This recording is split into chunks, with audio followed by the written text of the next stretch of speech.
राम प्रकाश जी और अनुराधा जी बेटे के कमरे में एसी ऑन करके बैठे थे। राम प्रकाश जी की तबीयत कुछ ठीक नहीं थी। उन्हें गर्मी के कारण घबराहट सी हो रही थी और अनुराधा जी अपने पति को ग्लूकोज पिला रही थी।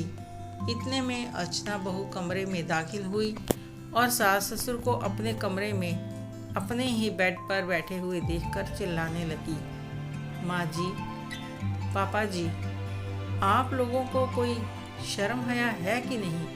यह रूम हमारा है और हमारी कोई प्राइवेसी है कि नहीं? जब जी किया उठे और हमारे कमरे में आ गए और आराम करने लगे। मैं भी बाजार से थकी हुई घर आई हूँ, मुझे भी आराम करना है। बताइए कि मैं कहाँ जाऊँ? बहू, तुम्हारे ससुर जी की तबीयत ठीक नहीं है, उन्हें गर्मी के कारण घबराहट हो रही थी और हमारे कमरे का एसी काम नहीं कर रहा था, तो हम यहाँ चले आए। तो इसमें इतना बिगड़ने वाली तो कोई बात नहीं थी। हमारी जगह तुम्हारे अपने भी माता पिता हो सकते हैं, क्या तब उन्हें भी तुम ऐसे ही बेइज्जत करती? रहने दो मम्मी जी, हमारे यहाँ ऐसा कोई नहीं करता। इतनी तमीज़ है मेरे परिवार वालों में।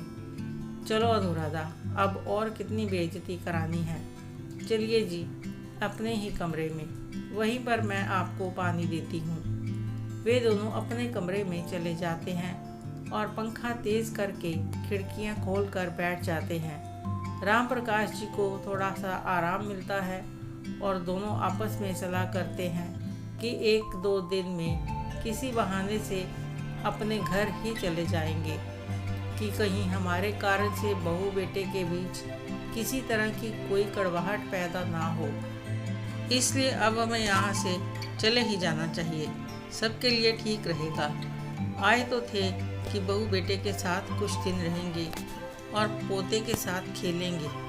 यहाँ पर तो हम अनचाहे मेहमान बनकर ही रह गए हैं। अनुराधा, तुम धीरे धीरे अपनी पैकिंग करना शुरू कर दो। परसों दोपहर तक विजय आ जाएगा और उसके आते ही हम भी घर चले जाएंगे। मैं कल सुबह ही कैब बुक कर दूंगा और विजय को हमारी और बहू की बात का पता नहीं चलना चाहिए। शाम को 5 बज गए थे और अर्चना बहू 2 कप चाय लेकर अपने सास ससुर के कमरे में आई और बोली, माँ जी, पापा जी की तबीयत अब कैसी है? आप कहो तो डॉक्टर को बुला लूँ। पापा जी, मुझे माफ़ कर दीजिएगा, मैंने आपसे कुछ ज़्यादा गलत बोल दिया था। मैं शॉपिंग करके आई थी, गर्मी बहुत ही ज़्यादा थी।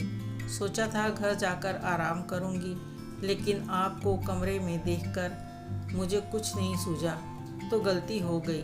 पापा जी, आप चाय लोगे या फिर जूस बना दूँ आपके लिए?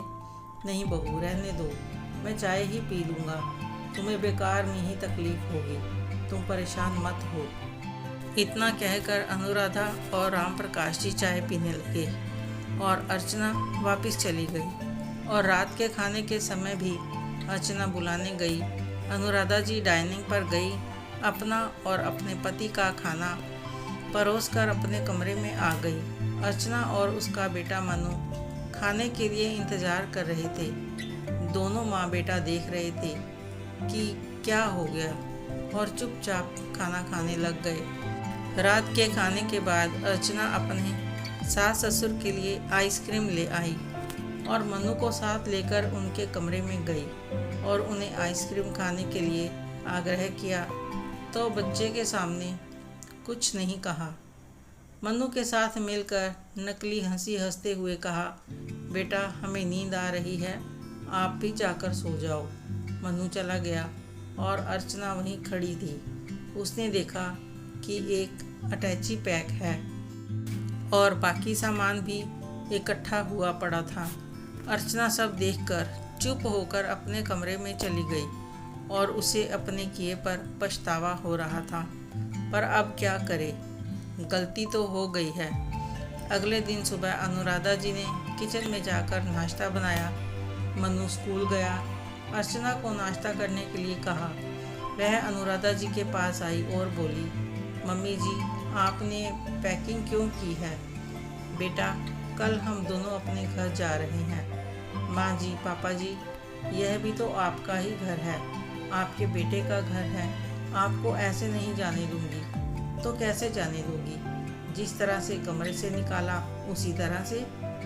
बहू, कल विजय के आते ही हम चले जाएंगे, और कल जो भी हुआ विजय को कुछ भी बताने की ज़रूरत नहीं है। ये हमारे बीच की बात है और हमारे बीच ही रहे।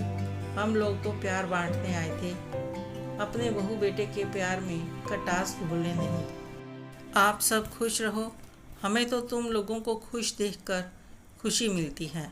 अगर हमारी वजह से कोई परेशानी हुई हो तो माफ़ कर देना बहू। अर्चना ने अपने ससुर के पैर पकड़ लिए और कहा, पापा जी, आप भले ही विजय से कुछ ना कहो, लेकिन मैं उनसे कुछ नहीं छिपाऊंगी। फिर चाहे वे मुझे कोई भी सज़ा दें, मुझे मंजूर होगी। राम प्रकाश जी ने बहू को उठाते हुए पूछा, अब यह भी बता दो कि यह बदलाव कैसे आया। हम किसी से कुछ नहीं कहेंगे पापा जी, मन्नू की वजह से। कल मैं जब आपसे गलत बोल रही थी और मन्नू भी मेरे पीछे ही खड़ा हुआ था। आपके कमरे से जाने के बाद मन्नू ने मुझसे कहा कि वह भी हमें अपने कमरे में नहीं घुसने देगा। जब मेरी शादी होगी तो आपकी बहू भी आपके साथ ऐसे ही बोलेगी, तो मैं भी उसे मना नहीं करूँगा। उसकी बात सुनकर मेरे पैरों तले से ज़मीन खिसक गई थी और मैं तड़प उठी कि अभी तो यह इतना छोटा है और कितनी समझ रखता है, और मैं इतनी बड़ी गलती कर बैठी। भूल गई थी मैं कि आज मैं जो करूँगी कल मुझे भी यह सब भुगतने के लिए तैयार रहना पड़ेगा। इस तरह से इसने तो मेरी आंखें ही खोल दी। मैं अपने बेटे से आंख भी नहीं मिला पा रही हूँ। अगर आप आज चले गए तो मैं अपने बेटे की नज़रों से हमेशा के लिए नीचे गिर जाऊँगी। मैं अपने किए पर शर्मिंदा हूँ। मुझे माफ़ कर दीजिए। मैं खुद को आईने में भी नहीं देख पा रही हूँ।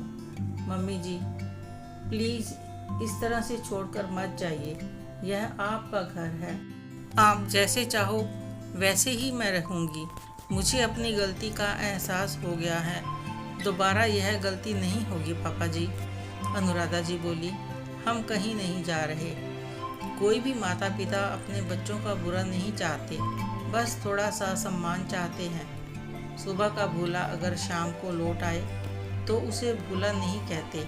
हमें तुमसे कोई शिकायत नहीं बेटा। अर्चना ने एक बार फिर से दोनों के पैर पकड़ लिए और दोनों ने उसे उठाकर गले से लगाया और उसके सिर पर हाथ रखा और वह अपनी सास के गले से लग गई।